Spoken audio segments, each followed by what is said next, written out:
people don't know the real story of what happened. In 1969, 14 African-American players on the University of Wyoming football team wanted to wear armbands as a protest against BYU's football team and the Church of Jesus Christ of Latter-day Saints. At that time, blacks could not hold the position of the priesthood in the church. We wanted to show solidarity with fellow University of Wyoming students who were engaged in civil rights activities. On the morning of Friday, October 17, 1969, we went to the coach's office, Coach Lloyd Eaton, on the Wyoming campus in Laramie, Wyoming, to ask permission to wear armbands in the next day's game against BYU. Our coach, though, immediately dismissed all 14 players who were kicked off the team. He walked out, and the first thing he said was, "As of this moment, you're no longer a Wyoming Cowboy." We did not refuse to play in the game. We simply went to the coach to ask permission to wear these black armbands. And that was the end. He booted us off the team, and we just dispersed throughout the country.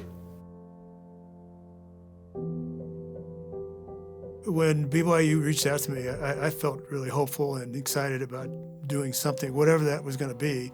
We were delighted that they would reach out to us and want to talk about our history and our history together. And I thought it was a great idea. I didn't know how it was going to work out. The faculty, the staff mentors, and the students all worked together to create a magazine and a film documentary about the Black 14. After the Black 14 got kicked off the football team, they paved their own way to success. Decades later, they came together to form the Mind, Body, and Soul Initiative. It's a program that fights food insecurity.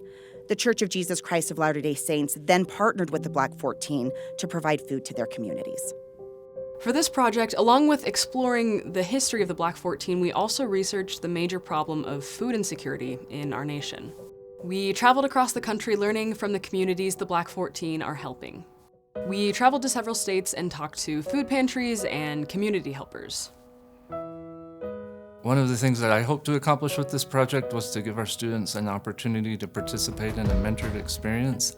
I felt like this was a story where they could use their skills in a real-world environment on a story that really mattered. It was neat to see the young students do their thing and do it exceptionally well. What they did was pretty incredible because they blended the history together and came out with something that was incredibly special for us. It showed in 1969 there was a real trauma that happened to 14 African-American football players. But that piece showed where we are now. And it shows you can overcome a trauma and come out on the other side. It was outstanding. They couldn't have done it any better. The documentary that was shot is now resonating across this country. I first discovered this project on ESPN's website. I'll be using the Black 14 video in not only a race, gender, and media class, but many of my classes to show students how race, sports, and media come together. As instructors, we teach students about fault lines, areas that potentially can be dividers, but in fact can be unifiers. Religion, race, gender, geography, those are some of those fault lines. The Black 14 video really brings all those together in a beautiful way, and that's what is so powerful about this project. As journalists, we should be about more than just telling a story. We have to represent something bigger.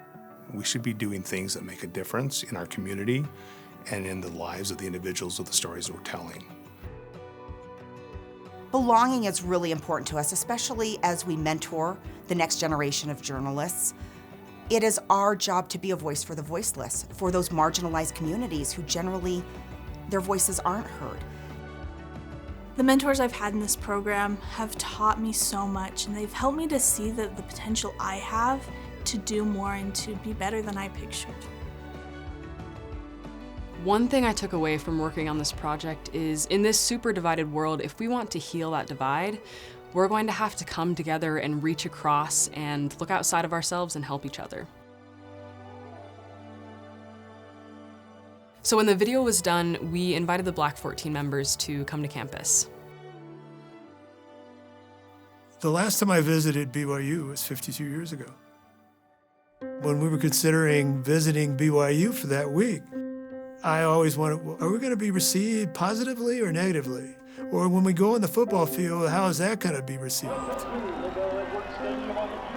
The project started as a documentary in the School of Communications, and it eventually grew to be a campus-wide effort that involved athletics and the Office of Belonging and others to welcome the Black 14 to campus. And it was wonderful. The reception was incredible.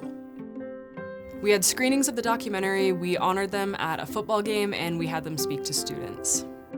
That experience showed unity and love, an experience that we didn't have decades before. But thankfully, we have them now. And we have them in such a way that, you build bridges. Well, we've built a bridge. We turned that tragedy into philanthropy. And what we do now is where the legacy is really being built.